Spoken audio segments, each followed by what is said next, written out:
ಎಳೆಯ ಅವರೆಕಾಳಲ್ಲಿ ಪಲ್ಯ ಮಾಡೋದು ಹೇಗೆ ಅಂತ ಹೇಳ್ಕೊಡ್ತೀನಿ.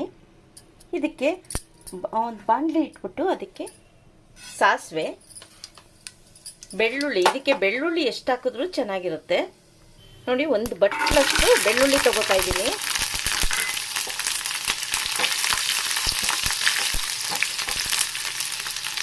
ಒಂದು 3-4 ಒಣಮೆಣ್ಸಿನ್ಕಾಯಿ ಹಾಕ್ಕೋತಾ ಇದ್ದೀನಿ.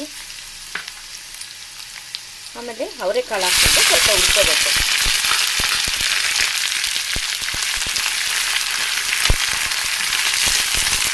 ಇದು ಸ್ವಲ್ಪ ಹೊತ್ತು ಮುಚ್ಚಿಟ್ಟು ಹುರ್ಕೋಬೇಕು.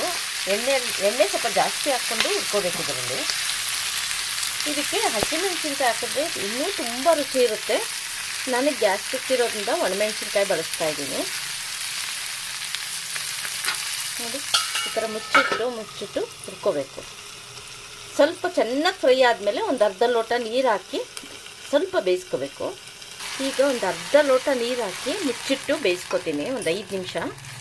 ಇದು ಎಳೆಕಾಳಾದ್ರಿಂದ ಸ್ವಲ್ಪ ಬೇಗ ಬೆಂದೋಗುತ್ತೆ. ಈಗ ರುಚಿಗೆ ತಕ್ಕಷ್ಟು ಉಪ್ಪು,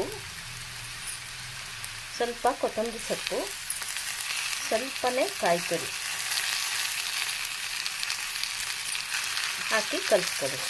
ಈ ಅವರೆಕಾಯಿ ಬರೋವಾಗ ಈ ಸೀಸನ್ನಲ್ಲಿ ಒಂದು ಸಲ ಆದರೂ ಈ ಥರ ಮಾಡ್ಕೊತೀನಿ, ತುಂಬ ಚೆನ್ನಾಗಿರುತ್ತೆ.